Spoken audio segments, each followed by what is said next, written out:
안녕하세요. 3학년 생활과 과학 수업을 하게 될 임창빈입니다. 자, 오늘부터 수업을 시작할게요. 선생님하고는 128페이지 3단원 편리한 생활을 같이 할 겁니다. 1단원부터 왜 안 하냐고 이렇게 궁금해할 수 있는데, 일단 선생님하고는 우리 생활을 좀 편리한 생활을 하기 위해서 먼저 3단원부터 진행을 할게요. 자, 그중에서 첫 번째 건축의 과학 이 부분. 건축의 과학은 크게 네 가지 단원이 있는데요. 그 중에서 이제 첫 번째 다리 이야기부터 수업을 진행할게요. 132페이지 다리 이야기인데, 다리 이야기 밑에 보면은 그 노래 바탕에 과학, 건축, 예술의 만남, 여러 가지 다리 이렇게 선생님이 서브 타이틀을 다뤄놨죠. 이 다리에는 과학과 또 건축, 그리고 미적인 아름다움을 추구하는 그 예술이 모두 다 들어있다고 해요.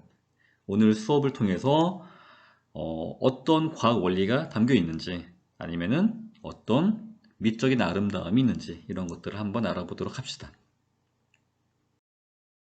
표는 여러분들이 한번 읽어보고요. 선생님은 다리 하면은 가장 친숙한 대전에서 이제 제일 예쁜 다리, 엑스포 다리가 떠오르는데 나름대로 추억이 있어요. 작년 여름에 조카랑 같이 자전거 타러 가서 이렇게 같이 찍고 왔던 사진인데, 자, 여러분들도 이런 추억이 있죠. 다리 하면은 이제 여러 가지 추억들이 있을 수 있는데, 보면서 이제 수업을 진행할게요.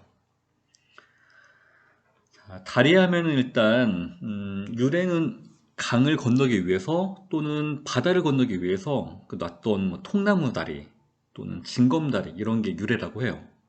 그리고 주의사항 두 번째 보면은 다리가 무너지지 않도록 좀 튼튼해야 되는데, 일단 다리 구조물 자체의 무게, 그리고 다리 위를 지나가는 물체의 무게, 이런 것들을 고려해서 만들어야 된다고 합니다.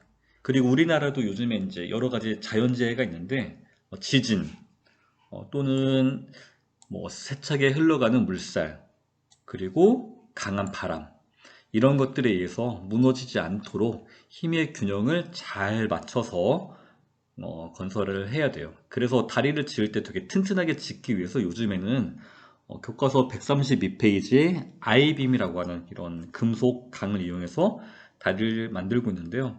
여기 보면은 오른쪽에 있는 이런 아이들이 이제 아이빔이라고 하는 그런 철강 재료예요. 얘들을 이용해서 다리를 이렇게 만들고 있죠. 네, 이게 지금 다리 건축하는 모습입니다. 자, 우리 교재에는 이제 133페이지에 여러 가지 다리 해서 몇 가지 얘기가 나오는데요. 첫 번째 이제 형교부터 이제 알아볼게요. 자, 여러 가지 다리. 일단 다리를 보면은 우리가 흔히 교량이라고도 많이 해요. 다리라고도 부르는데, 교량이라고 하면 교각과 상판으로 이루어진다 이렇게 얘기를 하는데, 선생님이 그 초록창에서 다리라고 검색을 했더니 이렇게 나오더라고요. 다리는 하천, 바다 등에 가로질러 놓은 토목 구조물이다. 이렇게 나와 있고, 그리고 다음 설명이 재밌었어요. 일반적으로 다리는 고급 두뇌를 가진 사람이 계획과 설계를 하고 현장에서 시공 지시를 한다. 네, 여러분들도 고급 두뇌를 탑재하면은 나중에 현장에서 뭐 지시를 하는 역할을 맡게 되지 않을까. 네, 꼭 이 시간에 고급 두뇌를 한번 탑재해 봅시다. 이게 다리인데, 위에는 이 부분은 우리가 이제 흔히 상판이라고 얘기하고요. 이 다리를 버티고 있는 이 부분을 교각이라고 하죠. 얘를 통틀어서 우리가 교량 또는 다리라고 부릅니다. 자, 여러 가지 이제 형태의 다리가 있는데 여러분들 책에도 몇 가지 나와 있으니까 같이 알아볼게요. 첫 번째 형교, 뭐 거도교라고도 하는데 가장 간단한 구조래요. 교각 위에 어, 평평한 상판을 올려놓은 구조. 가장 간단한 건데 어, 지금 밑에 있는 그림을 보면은 막 인장 나와 있잖아. 이건 뭐냐면은 다리 자체의 무게와 또는 다리 위에 어떤 물체가 이렇게 있을 때 물체가 이렇게 누르는 힘이 있잖아요. 그래서 다리가 아래쪽으로 볼록하게 휘어진대요. 그럼 위쪽은 누르는 힘, 누르는 힘을 우리가 압력 또는 압축력이라고 하고요. 아래쪽은 볼록하게 이렇게 늘어나겠죠. 이렇게 늘어나는 힘을 우리가 인장력이라고 부르는데, 보통 뭐 건축 재료들이 압축력, 인장력 이런 걸 받게 되면은 형태가 좀 변형이 되죠. 그래서 다리의 형태를 변형을 막고자 보강 재료 같은 것들도 많이 쓴다고 합니다. 자, 이게 거도교의 특징이에요. 트러스트교. 얘는 삼각형 모양이 가장 특징적입니다. 우리가 기본적인 도형 중에서 뭐 삼각형, 사각형, 원 이런 거 있는데, 이런 원 같은 경우는 누르면 이렇게 눌리죠. 타원으로 모양이 변형이 될 수도 있고, 사각형 같은 경우도 마른 목골로 변형이 돼요. 그런데 삼각형은 웬만해서 모양이 변형이 안 돼요. 오히려 그냥 이렇게 깨지면 깨지든가, 깨지면 뭐 깨질 수 있는데 변형은 안 되죠. 우리가 흔히 이런 거 있잖아요. 그 갈대는 바람이 불면 이렇게 굽힐지언정 뭐 부러지지 않는다. 네, 그런 갈대 같은 아이들이 뭐 원이나 사각형이라면은 이 삼각형 트러스트 구조는 절대 굽히지 않죠. 부러질지언정 굽히지 않는다. 그런 특징을 이용한 트러스트교입니다. 뭐 역사적으로 보면은 뭐 16세기부터 있었다고 하는데, 우리나라에서는 제일 유명한 게 왼쪽 그림 한강철교 이런 게 있고요. 뭐 오른쪽에 있는 그림도 트러스트교의 구조를 잘 보여주는 그런 다리가 됩니다. 변형을 막는 그런 구조물을 이용해서 튼튼한 다리를 만들었다. 이렇게 이해를 하시면 될 것 같아요. 자, 얘는 낙동강을 지나고 있는 그런 트러스트교예요. 정말 다리 긴데 딱 봐도 그냥 튼튼해 보이죠? 이게 트러스트교입니다. 그 다음에 아치교인데요. 교재는 134페이지 아치. 아치는 이렇게 볼록한 모양, 다들 아시죠? 이런 무지개 다리라고도 이제 보통 많이 불러요. 그 특징은 아치교는 힘이 양쪽 땅에 모두 전달되므로 집안이 튼튼해야 된다라고 되어 있는데, 구조물로 이제 설명할게요. 자, 가운데에 있는 아치교를 보면은 다리 상판 밑에 이렇게 아치가 있어요. 근데 아치가 지면과 연결된 부분은 아래쪽 끝부분 두 군데가 됩니다. 자, 여기 보면 여기하고 여기가 돼요. 이 두 지역의 집안이 튼튼하지 않으면 아치가 무너져 내립니다. 그래서 집안이 튼튼하게 뭐 되기 위해서 보강 공사를 하기도 합니다. 그리고 왼쪽에 있는 거는 유럽에 있는 아치교인데, 이게 다리 상판에서부터 지면까지 사실 높이가 수백 미터라고 얘기해요. 네, 그러니까 절벽을 건널 수 있게 만든 거고요. 오른쪽에 있는 거는 로마 시대, 얘는 기원전 뭐 몇 년 이렇게 됐는데 한 2000년 전쯤에 만든 그런 수도교. 이 맨 위쪽을 물이 이렇게 흘러가요.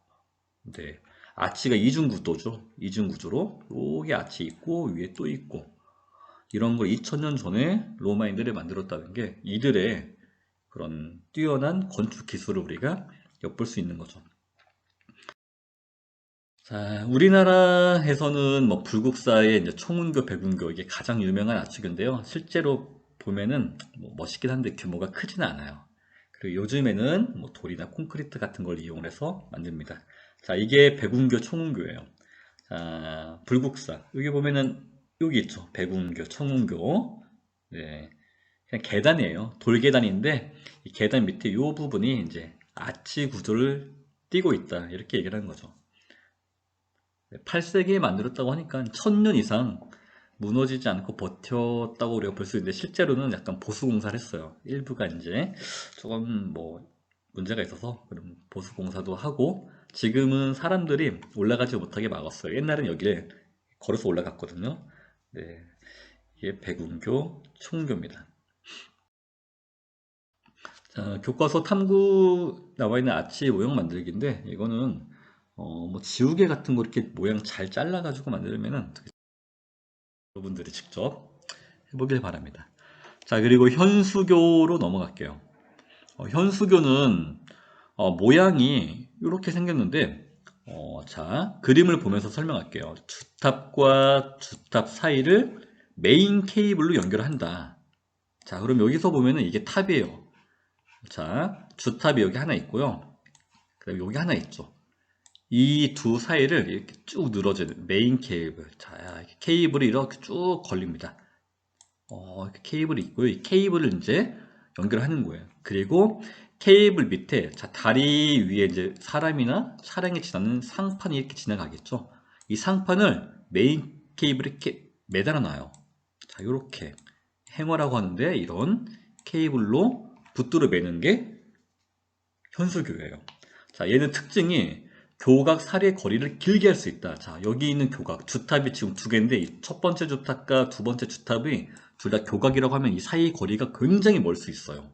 그래서 수심이 깊은 바다에 많이 만듭니다. 바다에 이렇게 교각을 여러 개 세우기가 어려우니까 큰 주탑을 두 개 세우고, 자, 그런데 이제 현숙의 단점은 이 주탑 사이를 연결한 케이블에 또 다른 줄을 연결하다 보니까 상판을 지탱하는 하중이 되게 커져서 모양 변화가 좀 클 수 있고 바람이 많이 불면 쉽게 흔들린다고 해요. 이런 것들을 조금 보완을 해서 요즘에는 건축을 하겠죠. 자, 왼쪽에 있는 사진이 전 세계에서 가장 유명한 현수교, 샌프란시스코에 가면은 금문교라고 하는 그런 다리인데, 네, 여기 바다예요. 자, 그래서 여기 주탑과 주탑, 네, 이 사이를 이 케이블로 연결하고 상판에 매달았죠. 그다음 오른쪽에 있는 건 일본에 있는 다리인데 전 세계에서 가장 긴 이 주탑과 주탑 사이의 거리, 이 사이 거리가 1km가 넘는데요. 선생님이 여기를 직접 차로 운전해서 가봤거든요. 다리 진짜 길어요. 네, 이런 현수교가 있어요. 그리고 이제 마지막으로 사장교입니다. 얘도 이제 주탑과 상판을 연결한 거 맞는데요. 자, 연결하는 방법이 좀 다르죠. 현수교하고. 얘는 바로 케이블하고 이 주탑하고 상판을 케이블 바로 연결해요. 이렇게 메인 케이블 없이 그냥 바로 연결하는 그런 형태입니다. 자, 이게 이제 사장교인데, 아유, 이거 선생님 오타가 났네요. 이 사장교의 단점을 보완한다 되어 있는데, 이 사장교의 단점이 아니라 현수교의 단점, 이거는 이렇게 지울게요. 현수교의 단점을 보완을 한 게 바로 이 사장교이다. 자, 이렇게 여러분들이 이해를 하면은 더 좋을 것 같습니다. 네. 우리나라에도 이런 사장교들이 많이 있는데 형태에 따라서 뭐 방사형, 하프형 여러 가지가 있는데 얘 같은 경우는 이제 주탑과 상판 사이 연결 지점 거리가 너무 멀어지면은 큰 힘을 받기 어려워서 긴 다리에는 부적합하대요. 그래서 상대적으로 현수교보다는 좀 짧은 다리에 이용합니다. 우리나라에는 올림픽대교, 한강에 있는 올림픽대교, 그 다음에 돌산대교, 진도에 있어요. 아, 참, 여긴 진도가 아니라, 진해인가? 네, 돌산대교, 아무튼 남해안에 있습니다. 그다음 진도대교. 네, 선생님이 사실 이 세 개를 다 가봤는데, 이 단원 수업 준비하면서 다리를 정말 많이 다녀보고 사진도 많이 찍었거든요. 너무 많이 다녀서 어딘지 잘 기억이 안 나요. 네, 계약하면은 조금 더 자세히 보강 수업을 하도록 할게요. 까지인데 여러분들이 그림을 보면서 한번 정리를 하는 게 좋을 것 같아요. 자, 그리고 한강에 놓인 수많은 다리는 어떤 종류의 다리일까? 우리 교과서 보면은 131페이지에 그림이 나와 있으니까 이런 걸 보면서 우리나라 다리는 이런 것들이 있구나 한번 기억을 했으면 좋겠습니다. 오늘 수업 여기서 마칠게요.